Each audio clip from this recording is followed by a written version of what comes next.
Are you tired of playing a supposedly powerful and well-studied arcane wizard only to fail a simple knowledge roll to recall the name of the BBEG that your party has been hunting down for the last 2 years? Fear no more, for today we will explore how to maximize your experience bonus. For those of you who don't know, experiences are bonuses that a player in Daggerheart can apply to a roll if they justify how it is relevant and pay the cost of a single hope. For example, if I'm making an agility roll to jump across a bridge, I can pay a hope to apply the bonus of my Olympic athlete experience. Multiple experiences can be applied at the cost of a hope each. In terms of Ancestry, there are 2 that affect experiences. The first is Clank, which gives us a +1 bonus to a single experience through the purposeful design feature. This is a nice and simple flat bonus. The second relevant Ancestry is Human. Through their adaptability feature, we can reroll failed experience rolls at the cost of a stress. While this does not directly give us a bonus, it does increase our chances of success. In fact, we can derive exactly how much our chances of success have improved. Let X be the probability of succeeding on a single roll. With this feature, we now only fail if both rolls are failures, which happens with 1 minus x squared probability. 1 minus x, the probability of success, is the probability of failure, and we square it because we must now fail 2 rolls to fail overall. Subtract this true chance of failure from 1 and we are left with the updated probability of success. Subtract the original probability of success x from this new updated probability of success, and we can see the difference that having this feature has made. It's interesting to note that the effect of this feature is non-linear, and the closer to a fair 50-50 we originally have of success, the greater the effect of having the reroll. Both Ancestries are great choices, but fortunately for us, we can combine the best of both worlds here. By taking advantage of the mixed Ancestry rules, we can become an android clank human hybrid. This allows us to take exactly the 2 relevant features and discard the rest. In terms of class, Wizard is the obvious choice. The School of Knowledge subclass foundation feature, Adept, allows us to double our experience modifier if we mark a stress instead of a hope when applying it. This is incredibly powerful and makes every other experience bonus worth just that much more.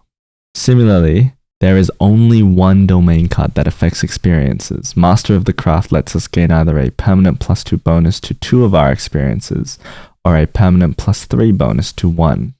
This card is then vaulted forever and so does not count towards the 5 domain card limit.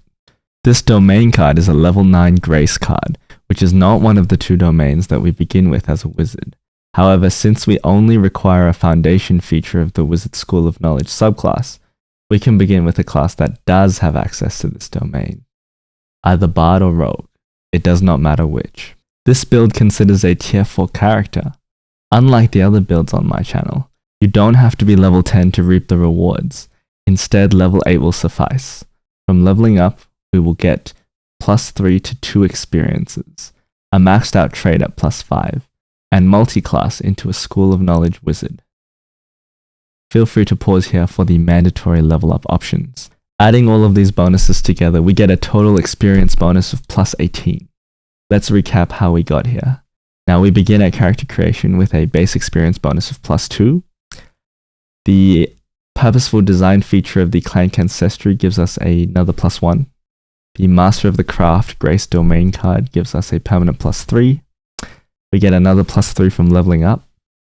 And the School of Knowledge Adept feature allows us to double that experience modifier by paying a stress instead of a hope when we apply an experience. And that gives us the total of +18, which heavily increases our chance of success. In addition to this huge experience bonus, we can also add the relevant trait to the roll as well. At tier 4, this trait would be a +5, giving us a total bonus to a roll of +23. Remember that a 2d12 duality roll has a maximum roll of 24 and a minimum of 2. So our minimum experience roll is 25, but that would be a critical success. So our minimum non-critical success roll is a 26, and our maximum roll is 47. The SRD describes a difficulty of 30 as fitting for an impossible task, such as breaking a god's grip, evading notice with no cover, in full daylight, or sprinting across the heads of your enemies in a pitched battle. These tasks are normally impossible, but with our huge bonuses, we now have a 92% chance of success. If we had a second experience to apply, we now have a 100% chance of doing an impossible task, albeit at the cost of an additional stress.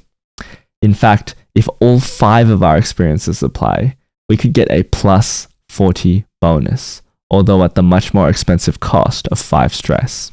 This 5 experience bonus can be increased to 42 if we choose to take plus 2 to 2 experiences, instead of plus 3 to 1 experience from the Master of the Craft domain card. The reason we're not doing this is because I think it's quite rare that all 5 of your experiences are applicable to your actions. Let me know your thoughts, ideas, and other builds in the comment section below, and please like and subscribe for more tabletop mathematics.